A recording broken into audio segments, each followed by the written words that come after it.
बच्चों इसके पहले वाले भाग तक हम बात कर रहे थे कि जो दिल्ली सल्तनत की स्थापना हो चुकी थी और उस स्थापना में क्या देखा हमने, अलाउद्दीन खिलजी और मोहम्मद बिन तुगलक के द्वारा क्या किया जाता है, दिल्ली सल्तनत का अपने शासनकाल में सर्वाधिक विस्तार किया जाता है।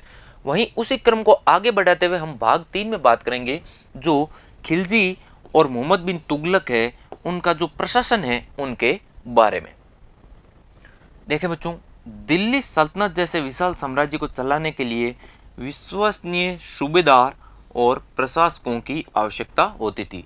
यहाँ पे बच्चों सूबेदार से मैं आपको बता दूं तात्पर्य कि जो प्रांत होते थे दिल्ली सल्तनत में, प्रांतों को सूबा के नाम से जानते थे। अर्थात प्रांत के लिए जिस शब्द का प्रयोग हो रहा है वो शब्द क्या है, सूबा। और सूबे का जो मुख्य अधिकारी होता था वो क्या कहलाता था, सूबेदार कहलाता था। अर्थात सूबे का जो प्रमुख है वही क्या है, सूबेदार कहलाता है। तो विश्वसनीय सूबेदार और प्रशासकों की आवश्यकता होती थी इस विशाल साम्राज्य को चलाने के लिए। इल्तुतमिश के शासनकाल में गुलामों को सामंतों और सूबेदारों के पद पर क्या किया गया, नियुक्त किया गया। अब जो इनके गुलाम हैं उनको क्या ये बना रहे हैं कि जो सामंत और सूबेदार के पद पर इनको क्या दे रहे हैं, नियुक्त कर रहे हैं। अब इस नियुक्ति के क्रम में गुलामों को ये क्या करेंगे बच्चों, प्रशिक्षित करेंगे। इन गुलामों को सैनिक सेवा के लिए खरीदा जाता था। अब यहाँ पे एक शब्द है बंदगा, ये बच्चों एक फारसी शब्द है, फारसी भाषा का शब्द है बंदगा, जिसका अर्थ होता है गुलाम। अर्थात गुलाम शब्द के लिए जो फारसी में शब्द प्रयुक्त होता है वो कौन सा है, बंदगा। महत्वपूर्ण राजनीतिक पदों पर नियुक्ति से पूर्व इनको क्या दिया जाता है, प्रशिक्षण दिया जाता था। इन गुलामों को खरीद लिया जाता था सैनिक सेवा के लिए और इनको प्रशिक्षण देकर जो योग्य व्यक्ति होता था उनको ये सामंत और सूबेदार और प्रशासक के रूप में क्या कर देते थे, नियुक्त कर देते थे। दिल्ली के सुल्तानों के द्वारा मस्जिदों का निर्माण। उपमहाद्वीप के अनेक शहरों में मस्जिदों का निर्माण किया गया जो इनके मुसलमान और इस्लाम के रक्षक होने के दावे को बल प्रदान करता था। यहाँ पे बच्चों देखें कि जो धर्म से संबंधित मामला है और इसलिए दिल्ली सल्तनत के जो शासक हैं इनके द्वारा क्या किया जा रहा है, विभिन्न शहरों में मस्जिदों का निर्माण किया जा रहा है और इनके निर्माण से जो मुसलमान और इस्लाम के रक्षक होने का इनका दावा क्या होता था, सिद्ध होता था। चूंकि मुसलमान अनेकों भिन्न भिन्न पृष्ठभूमि से आते थे इसलिए इन्हें एक समुदाय का अंग होने का बोध प्रबल कराना आवश्यक था और इस बोध को प्रबल करवाने में ये मस्जिदें क्या करती थी, महत्वपूर्ण भूमिका निभाती थी। जो विभिन्न पृष्ठभूमियों से मुस्लिम वर्ग के जो लोग आ रहे हैं उन सभी को एक सूत्र में बांधने के लिए इन मस्जिदों ने बहुत बड़ा योगदान दिया था। खिलजी और तुगलक शासकों द्वारा गुलामों के साथ साथ अपने आश्रितों को भी उच्च पदों पर बिठाया था। जो इनके ऊपर आश्रित थे उनको भी इन्होंने क्या किया, उच्च पदों पर बिठा दिया था। गुलाम और आश्रित वर्ग अपने मालिक के प्रति वफादार रहते थे लेकिन मालिकों के उत्तराधिकारियों के प्रति वफादार नहीं रहते थे। इसलिए जो धीरे धीरे है इनके कारण ही राजनीतिक अस्थिरता पैदा होने लग गई। देखें बच्चों कि जो एक शासक है, इस शासक का जो गुलाम है वो अलग है, जो दूसरा शासक है इसका गुलाम क्या है, अलग है। अब ये शासक पद से या फिर राजा से हट गया और ये शासक ये बन गया तो इसका गुलाम इसके अधीन कार्य करेगा, तो ये गुलाम और ये गुलाम आपस में क्या करेंगे, टकराहट करेंगे और लड़ाई करेंगे। इसी से क्या होगा, धीरे धीरे बच्चों दिल्ली सल्तनत में राजनीतिक रूप से क्या होगा, अस्थिरता पैदा होने लग जाएगी।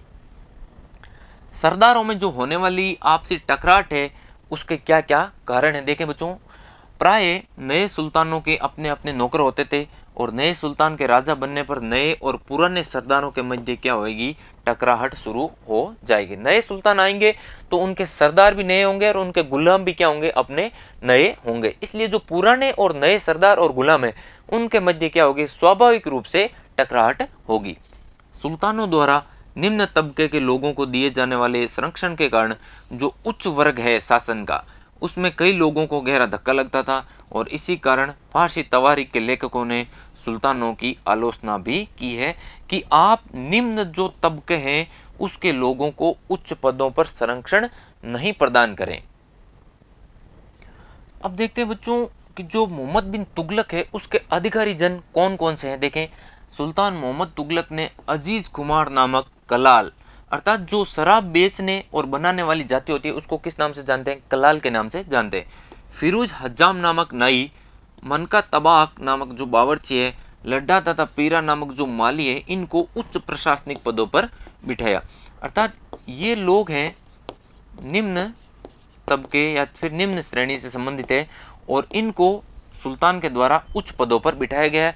तो उच्च पदों पर बिठाए जाने के कारण यहाँ पर जो इतिहासकार है जियाउद्दीन बर्नी, अर्थात 14वीं शताब्दी के जो महत्वपूर्ण इतिहासकार है, इसके बारे में हमने पहले भी बात की थी, जियाउद्दीन बर्नी, ये क्या करेंगे? सुल्तान की इस समय क्या कर रहे हैं? आलोचना कर रहे हैं।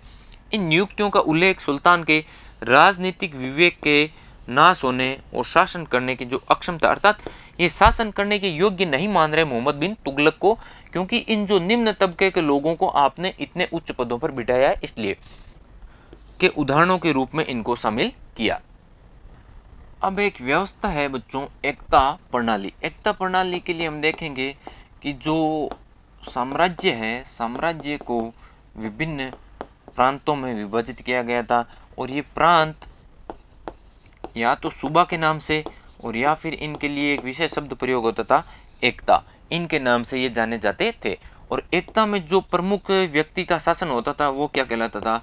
एकतादार कहलाता था, या फिर इसी का दूसरा नाम होता था मुक्ति। यहाँ पे ध्यान रखें कि जो साम्राज्य है वो विभिन्न प्रांतों में बांटा गया और प्रांतों को यहाँ पर एकता के नाम से जानेंगे।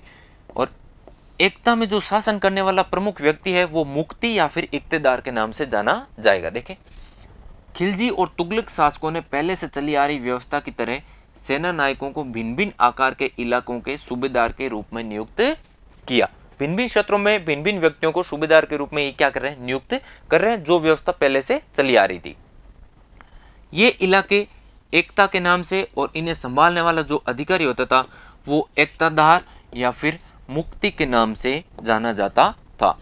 अब इस एकतादार या मुक्ति के कार्य क्या होते थे? तो देखें, सैनिक अभियानों का ये क्या करेगा? नेतृत्व करेगा। एकता में कानून व्यवस्था बनाने का कार्य किसका होगा? एकतादार का होगा। एकता से सैनिक सेवाओं के बदले में राजस्व वसूली करने का कार्य भी किसका होगा? इन मुक्ति या फिर एकतादार का होगा। राजस्व की रकम से अपने जो सैनिकों को क्या देगा? ये वेतन देगा। इन इक्तेदारों का पद आनुवंशिक नहीं होता था। बच्चों यहाँ पे एक शब्द है आनुवंशिक, ध्यान रखें कि ये जो इक्तेदार होते थे इनका पद आनुवंशिक नहीं होता था, इनके पद परिवर्तित होते रहते थे और इनके इक्ते भी समय समय पर क्या होते रहते थे? परिवर्तित होते रहते थे। उन्हें कोई भी इक्ता अधिक समय के लिए नहीं मिलता था और इस प्रकार सुल्तान का नियंत्रण इन पर क्या हो जाता था? आसान हो जाता था। अब कोई भी इक्ता अधिक समय के लिए नहीं मिलेगा तो ये लोग विद्रोह की स्थिति में कभी भी नहीं आएंगे और सुल्तान का नियंत्रण इनके ऊपर क्या रहेगा? अधिक कठोर रहेगा।